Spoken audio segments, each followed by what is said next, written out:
In this video, we will be covering our new lecture, and there I will be talking about a new model verb, that is has to and have to. Has to और have to का इस्तेमाल कब किया जाता है? जब हम लोगों को कोई भी कंपल्जन होती है, लाइक कोई ऐसा काम कि मुझे करना पड़ रहा है, किसी सिचुएशन की वजह से मुझ पर मुसल्लत हो गया है, लेकिन अब मुझे करना है। जैसे कि हम लोगों को स्कूल से टीचर कोई होमवर्क देती है तो वो हमें करना पड़ता है, आइदर वी वांट इट और नॉट, लेकिन हमें करना पड़ता है सुबह तक।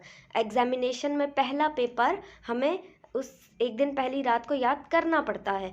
तो ये कंपल्जन है हमारे पास, लाजमन कोई चीज़ हमारे ऊपर मुसल्लत कर दी जाए इन द सिचुएशन, तो तब हम लोग यूज़ करते हैं हैज़ टू का और हैव टू का। So let me tell you one more thing कि when have we to use has to और हैव टू। जो हैज़ टू है वो हम लोग सिंगुलर के साथ इस्तेमाल करते हैं, जैसे कोई भी सिंगुलर सब्जेक्ट हो जाएगा, शी, ही, या किसी भी इंसान का नाम, हारिस, हुज़ैफ़ा, फ़ातिमा, किसी भी सिंगल एनिमल का नाम, लॉयन, स्क्विरल, स्पैरो, या तो फिर किसी भी सिटी का नाम सिंगल हो, तब हम लोग हैज़ टू का इस्तेमाल करते हैं। लेकिन जब when we want to talk about the plural ones, so we will be applying have to after that. जैसे कि हम लोग चिल्ड्रन की बात करते हैं, वुमन की बात करते हैं, या फिर when we talk about the flowers, तो मतलब प्लूरल फॉर्म में हो तो we use have to. I hope आपको हैज़ टू और हैव टू का ये कॉन्सेप्ट क्लियर हो गया होगा कि हम लोगों को कब हैज़ टू लगाना है और कब हैव टू लगाना है। Has to we use in the singular subjects, and have to we use when we are using the plural subjects. So let's we move forward without wasting any time. So first of all we will be talking about the positive sentence structure of have to and has to. Simple फॉर्मूले को समझ लें तो हमारे लिए sentences को बनाना बहुत ज़्यादा आसान हो जाता है। So let's we first try to understand its formula. Formula क्या कहता है? सबसे पहले हम लोगों को सब्जेक्ट लगाना है। सब्जेक्ट हमारा वो होता है जो काम कर रहा होता है। Then we will have to apply has to and have to, and that is the main concept and the main model verb which will be telling you the meaning of the sentence. मतलब जो मैं बोलना चाह रही हूँ ना, वो ये मॉडल वर्ब भी बीच का बता रहा होगा। हम लोगों ने पिछले बहुत सारे मॉडल वर्ब्स को कवर किया है, अब उनमें से किसी भी मॉडल को उठा के मैं हैज़ और हैव टू की जगह लगा दूँ तो इस पूरे सेंटेंस का मतलब ही चेंज हो जाएगा। ठीक है, तो मॉडल वर्ब्स का फॉर्मूला याद करना बहुत आसान है। सिर्फ बीच का मॉडल वर्ब ही चेंज होता है, बाकी फॉर्मूला सेम रहता है। ठीक है, सब्जेक्ट लगा दिया, then we will be using have to, have, has और फिर टू आएगा। ठीक है, या तो हैव यूज़ करें या तो हैज़ यूज़ करें।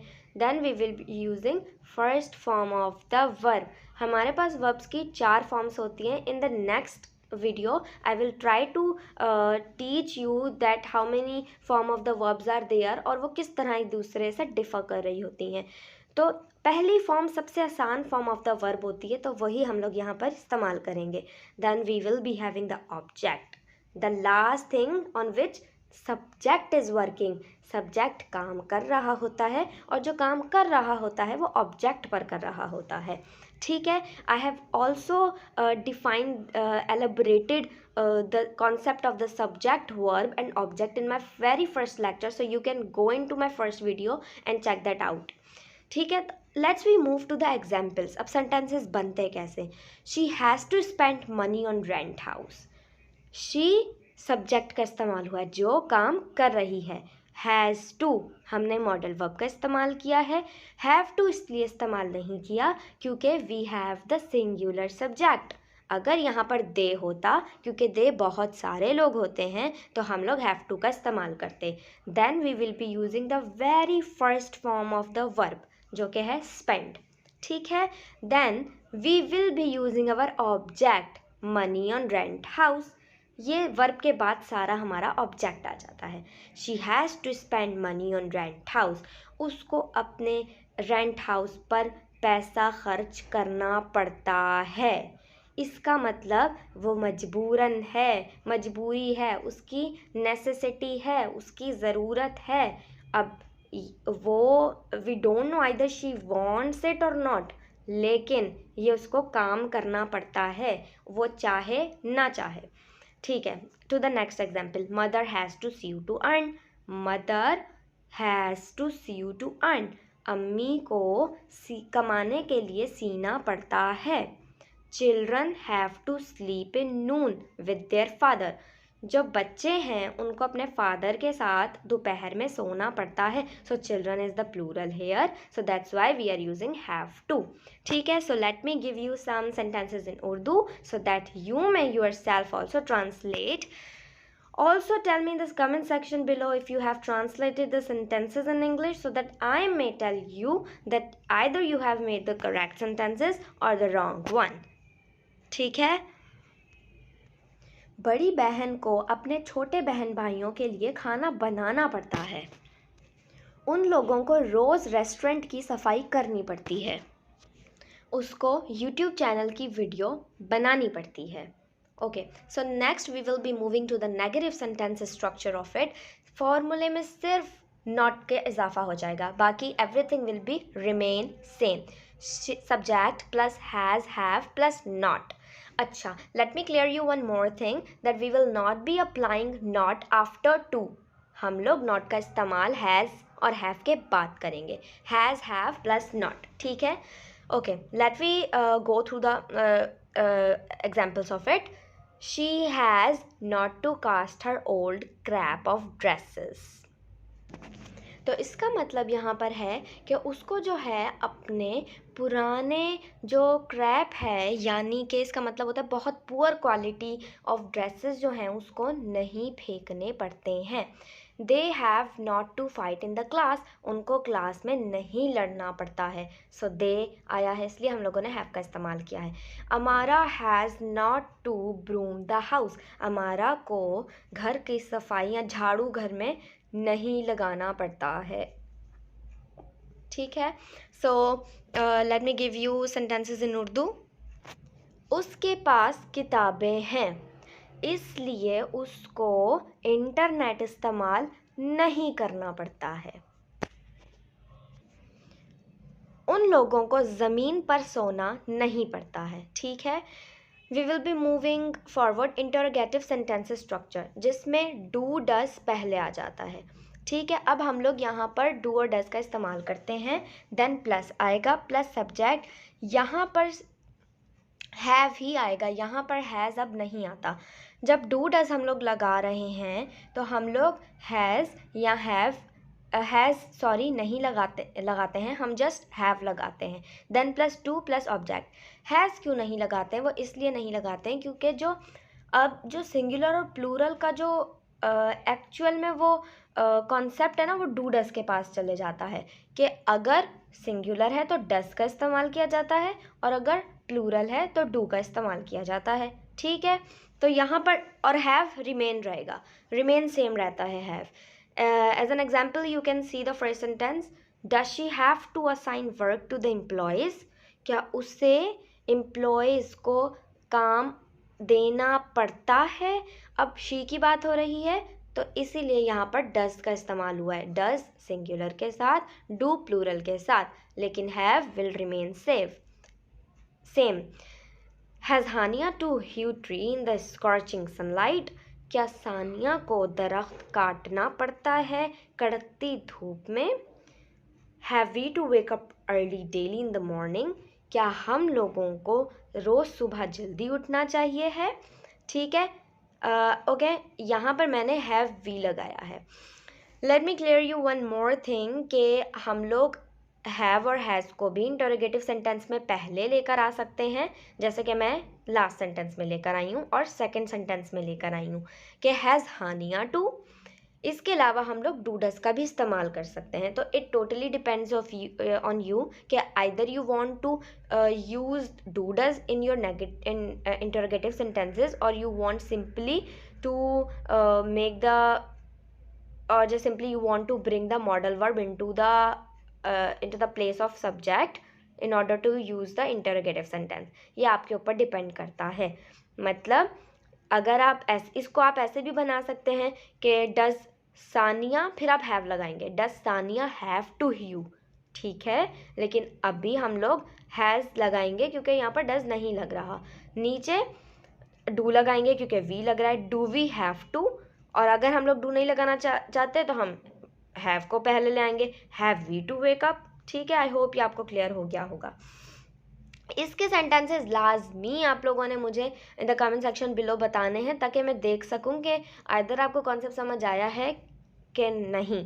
ठीक है, so sentences you have to make के क्या उसे अपने घर में डेकोरेशन पीसेस खरीदने पड़ते हैं? क्या बच्चों के पेरेंट्स को प्रिंसिपल से शिकायत हर हफ्ते करनी पड़ती है? ठीक है, now we will be moving to the negative interrogative sentence structure, जिसमें डू डज आएगा प्लस सब्जेक्ट और प्लस नॉट आ जाएगा। अब यहाँ पर हम लोग हैव के साथ नॉट नहीं लगाएंगे, हम लोग सब्जेक्ट के बाद नॉट लगाएंगे। या तो सब्जेक्ट के बाद नॉट लगा लें या तो डू डज के साथ ही नॉट लगा लें। डजंट दे या डोंट दे, डजंट शी या फिर डोंट दे। ठीक है, या तो फिर आप डू दे नॉट या डज शी नॉट लगा लें। ठीक है, ये आप पे डिपेंड करता है, लेकिन याद रखिएगा you have not to apply not after the have. ठीक है, तो अब आप हैव टू को भी हैज़ टू को भी पहले लेकर आ सकते हैं, इट डिपेंड्स ऑन यू। या तो आप डू डज को ही रख लें। तो डू डज को रखेंगे तो कैसे सेंटेंस बनेंगे? डू पहले आएगा, सब्जेक्ट आएगा, नॉट आएगा, हैव टू आएगा, फिर आपका वर्ब, फिर then all object. Do they not have to get themselves busy in some productive works? क्या उनको अपने आप को बिजी रखना पड़ता है किसी प्रोडक्टिव काम के लिए, यानी किसी ऐसे काम के लिए जो उनको कुछ फ़ायदा पहुंचाए, कोई उनकी जो वक्त है वो ज़ाया ना हो ऐसे काम में। ठीक है, अब अगर हम लोग डू ना लगाते तो कैसा बनते हैं सेंटेंस के हैव दे नॉट टू, ठीक है, या have not they to get. ठीक है, तो यानी जो हैव है, let me try to make you understand using some pen. ठीक है, यहाँ पर मैं हैव ले आऊँगी, इस वाले हैव को यहाँ ले आऊँगी। ठीक है, और डू को फिर मैं हटा दूँगी। ठीक है, हैव दे नॉट टू। ठीक है, बस हमें सिंपल यही करना है। अब नीचे वाले सेंटेंस में आप दे सकते हैं has she not to disobey them, क्या उसे उनको डिसओबे नहीं करना पड़ता है? ठीक है, तो अगर आप लोग हैज़ को हटाना चाहते हैं तो आप लोग को क्या लगाना पड़ेगा? डज लगाना पड़ेगा, क्योंकि यहाँ पर हम लोग सिंगुलर यूज़ करें। डज शी नॉट, और यहाँ पर टू के पहले हैव आ जाएगा, क्योंकि हैव लगाते हैं ना, ये रहा हमारे फॉर्मूले में। Does she not have to disobey them.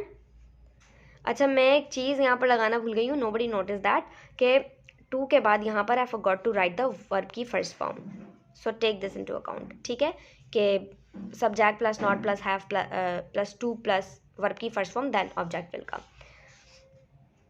I hope you have got it. ठीक है, so we will be moving forward. अब नेक्स्ट थिंग वी हैव,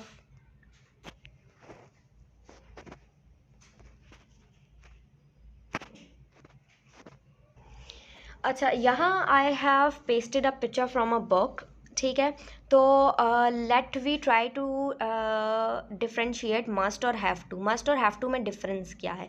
क्योंकि अक्सर बोलते हुए ज़रूरी नहीं है भी, थोड़ा मर्ज हो जाता है, लेकिन there is a particular difference between this both the modal verbs. ठीक है, बोथ मस्ट एंड हैव जो है ना वो एक्सप्रेस करते नेसेसिटी को, लाजमी को, but we use them differently.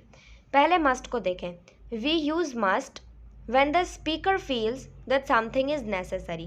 हम लोग मस्ट का तब इस्तेमाल करते हैं जब जो कहने वाला होता है ना सब्जेक्ट, उसको लगता है कि कोई चीज़ नेसेसरी है, कोई चीज़ लाजमन है। ठीक है, जैसे कि हमने अपने लेक्चर में प्रॉपरली मस्ट को पढ़ा हुआ है कि हम लोग मस्ट तब यूज़ करते हैं जब हम किसी को सजेशन दे रहे हों, एडवाइसेस कर रहे हों। तो हम लोग जब स्पीकर को लगता है, बोलने वाले को, कि ये चीज़ लाजमी है, ज़रूरी है, तो करनी चाहिए है, तब मस्ट का इस्तेमाल करते हैं। लेकिन हैव टू कब इस्तेमाल करते हैं? When we use have to when the situation make something necessary. हम लोग हैव टू तब इस्तेमाल करते हैं जब सिचुएशन हम उस चीज़ को नेसेसरी बना दे। जैसे कि भाई यहाँ पर डॉक्टर जो है ना वो सजेस्ट कर रहा है कि यू मस्ट एक्सरसाइज, तुम्हें एक्सरसाइज करनी चाहिए, डॉक्टर ने तो कह दिया। अब वो एक्सरसाइज करना चाह रहा है कि नहीं करना चाह रहा, लेकिन उसको फिर भी करनी पड़ रही है। आई हैव टू एक्सरसाइज, मतलब सिचुएशन क्या है कि उसको डॉक्टर ने कहा है कि तुम्हें एक्सरसाइज करनी चाहिए क्योंकि तुम्हारी तबीयत ठीक नहीं है, फिजिकल फिट नहीं हो तुम, तो इसलिए तुम्हें एक्सरसाइज, यू मस्ट एक्सरसाइज, ठीक है। अब उसको तो करनी पड़ रही है ना एक्सरसाइज, क्योंकि वो भले उसको सुबह उठना पड़ रहा है, उसको नहीं उठा जा रहा, लेकिन फिर भी उसको करनी पड़ती है एक्सरसाइज। सिचुएशन ने उसको, हालात को ऐसा बना दिया, ठीक है। You must exercise, I am telling you, I have to exercise, the doctor told me, ठीक है ना। डिफरेंस देखें आप सेंटेंसेस में। वी मस्ट बी क्वाइट, हमें क्वाइट रहना चाहिए। We have to be quiet, जैसे कि यहाँ पर एग्जाम्पल दिए कि हम लोग को चुप रहना चाहिए, मैं तुम्हें बता रहा हूँ कि हमें चुप रहना चाहिए। अब दूसरी जगह एग्जाम्पल है कि हम लोग को क्वाइट रहना चाहिए, ये रूल है। क्लासरूम का रूल ले लें कोई, we have to be quiet क्योंकि ये रूल है। We must also express a wish, I must buy a newspaper, I want to see the racing result. अच्छा, हम लोग किसी विश को एक्सप्रेस करने के लिए भी मस्ट का इस्तेमाल करते हैं कि मुझे ना वो, जैसे कि मुझे जो है ना, अगर मैं क्रिकेट मैच जो है ना खेलना चाहता हूँ लाइक, तो इसलिए मुझे क्रिकेट देखना चाहिए। I must watch cricket because I want to learn playing it. We must invite Claire, she is wonderful company. अच्छा, हम लोग को ज़रूर क्लैरे को बुलाना चाहिए क्योंकि उसकी कंपनी बहुत वंडरफुल है। So that is the common sentences I have also told you in the previous lecture, we have covered in the video of must, sorry, ठीक है। I have to buy a newspaper, the boss asked me to get one. अच्छा, अब difference देखें sentences में कि मुझे newspaper ख़रीदना पड़ता है क्योंकि मेरे बॉस ने मुझे कहा है कि ख़रीद लो एक। वहाँ वो विश का इजहार कर रहा है, यहाँ पर कह रहा है क्योंकि मेरे बॉस ने कहा मुझे ख़रीदना पड़ता है। We have to invite Trevor and Laura, they invite us last time. अच्छा, अब यहाँ पर देखें कि हमें जो है ना इन्वाइट करना है, वी हैव टू, हम लोग को करना है इन्वाइट ट्रेवर और लॉरा को क्योंकि उन्होंने भी हमें लास्ट टाइम इन्वाइट किया था। हैव टू और हैज़ टू का मतलब ना दो सेंसेस में आता है उर्दू में, क्योंकि उर्दू के जब हम सेंटेंसेस बनाते हैं तो उसमें इस तरीके से भी आता है कि ना हम करना है, हर सेंटेंस के लास्ट में ना है भी आ सकता है कि मुझे जो है ये सफाई करनी है, नी है भी आ सकता है और करनी पड़ती है भी आ सकता है। बोथ सेंटेंसेस आर राइट, ठीक है। उर्दू के सेंटेंसेस में आप गौर कर लीजिएगा कि जब आप बोल रहे हो ना कि मुझे जो है ना सुबह उठना पड़ता है, या मुझे जो है ना सुबह उठना है, मुझे सुबह उठना है, मुझे काम करना है, तो ये जो ना है आ रहा है ना, इसमें भी हैव टू ही इस्तेमाल किया जाता है। The next we have got to, okay, so this is the last topic जो कि I'm gonna cover. Have got to means the same as have to, but have got to is informal. बस simple बात यह है कि अगर आप लोग किसी बड़े से बात कर रहे हो तो have to लगाएंगे, लेकिन अगर थोड़ा informal होना चाह रहे हैं with your friends तो you can use have got to, just ये डिफरेंस है। We use it mainly in the present, हम इसको ज़्यादातर प्रेजेंट में इस्तेमाल करते हैं। आई हैव टू कब इस्तेमाल हो सकता है I have got to make my sandwiches, मुझे अपने सैंडविचेस बनाने हैं या बनाने पड़ते हैं। Both sentences are right, so make it clear to your brain, to your mind कि हम लोग इस तरह से बनाते हैं, ठीक है। So this was all about today's lecture. So homework will be the same, you have to make the sentences, okay? So also tell me in the comment section below so that I can check. Inshallah I will be coming with my new lecture. Till then, Allah Hafiz, take care of yourself.